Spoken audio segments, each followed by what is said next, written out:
ang gipahimug-atan ni Kristo sa iyang gisulti karon sa ebanghelyo mao ang kasing-kasing sa Amahan or kasing-kasing sa Dios sa iyang pagbuhat nato isip larawan o kasamahan niya.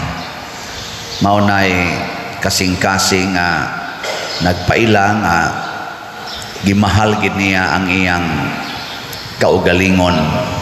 Ang Ginoo kay gugma man ang iyang kaugalingon, ang kanang ilang pagka-Trinity gihigugma gyud maayo sa Ginoo.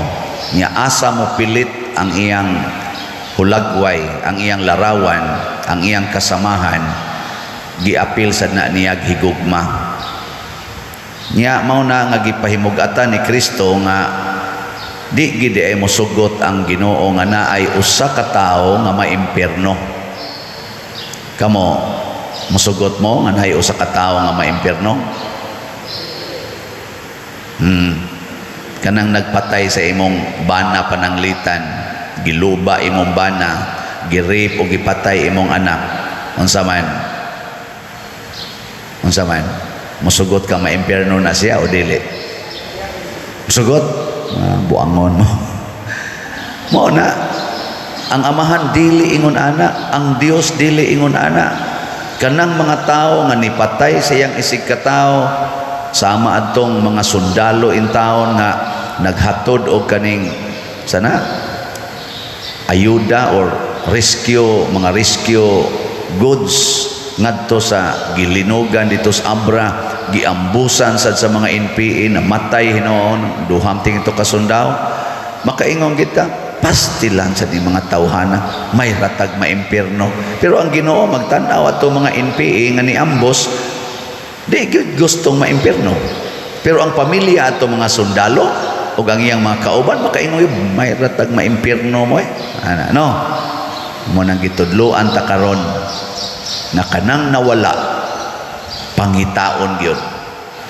Si San Pablo sa unang pagbasa miangkon nga grabe ang iyang fanaticism sa iyang pagkaparisiyo. Gilutos niya ang gasunod ni Kristo, gipamatay pagani niya, pero wa gyud siya patya ni Kristo, gihimo hinoon siyang usa ka apostol. Kay kani manggong atong balaod sa kalibutan og tawhanon nga balaod, dili ni siya muhaom sa balaod sa Ginoo. Ang balaod sa Ginoo kay gugma man, ang atong balaod kay garbo man. Garbo ba? Kanang unahon natong secure ang atong kaugalingon. Nya kun medyo gani dihado na ta, apiki na ta, moingon dayon ta alkansi ko. Nya kining nakaingon nganong nagantos ka, moingon din ka siluti na. Mao na tong balaod. Mo paantos kay kasi imong isig ka tao, silutan ka. Pero sa Ginoo kay gugma man, mo paantos kay kasi imong isig ka tao, i-convert ka, di ka silutan, i-evangelize ka. Hay may inyong sundo na kadtong silutan dayon ang nakasala o i-evangelize ang nakasala? Silutan. Pananglitan, bana ka, ang imong asawa gikabit, unsa may imong buhaton atong iyang kabit, i-evangelize nimo. Ikaw asawa ka unya, ang imong bana nangabit dito pikas, katong dalaga nga nikabit sa imong bana, imong i-evangelize o imong silutan? Nya scholar pag ito ninyo kamong duha gagasto gikabit pag yung unay sa imong bana, nya ikaw pag isigig hatag niyang suporta nya sa dihang graduating na siya sa college, imo lang nahibawan gisigihan sa dihang huong sa imong bana dito, unsa man imong kasab-an o imong i-evangelize? Ano na itong mga apan kanang imong anak nga sigig pangawat sa inyo, nya gisuyop pag yun ang sige pag yung suyop og siyabo, unsa man na imong kasab-an o imong i-evangelize? Congratulations kay inyo ding evangelize, pero duda ko. Og mauna siya ang challenge nga naman tungod kay matag kalag samtang naginhawa pa para sa Ginoo bililhon. Apan kun mohunong ng ginhawa sa maong lawas ug mobiya na ang kalag, anha na diha ang hustisya sa Ginoo, the just judge of God, being a just judge. Iya na sang hukman mo na ang Ginoo ingsa samtang naginhawa pa ayaw gyud pasagdi kay inighunong anang iyang ginhawa, judgment ang iyang dawaton, luoy kay nastanan. Di ra ba gyud mo pinig-pinig ang Ginoo, di gyud magkanang sana favoritism ba, basta unsay imong gida ini kamatay nimo mao gyud ay hukman, bisag pari pa, bisag obispo, bisag santo papa pa na or kanang siging lektor dinhi og pananglitag nagdaakag sala, patay gyud ka sa impierno.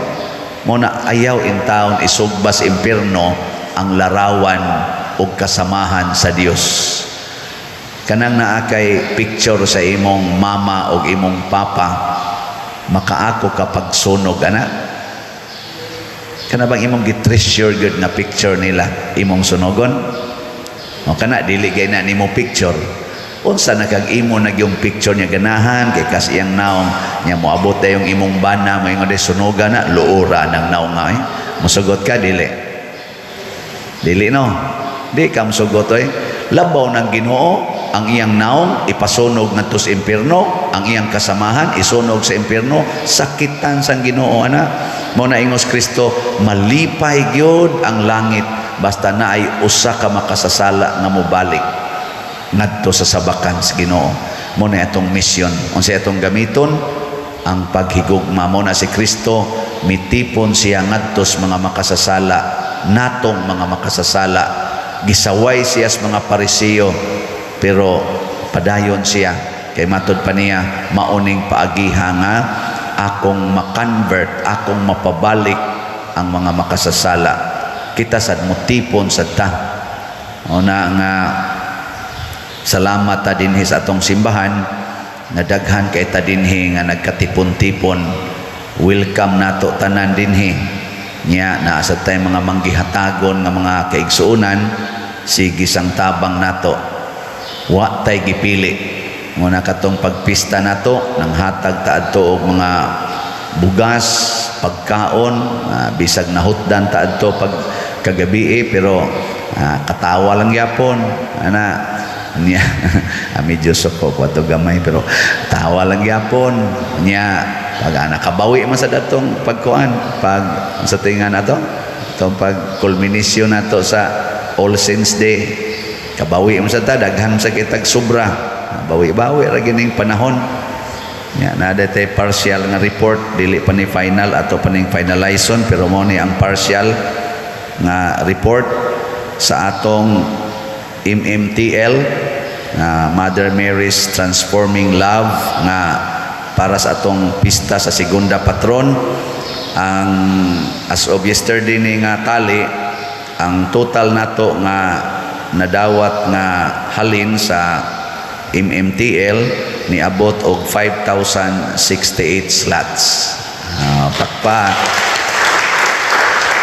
ni sobra tag 68 ka slots. Yang equivalent ani sa figure 2,534,284 pesos and 82 centavos.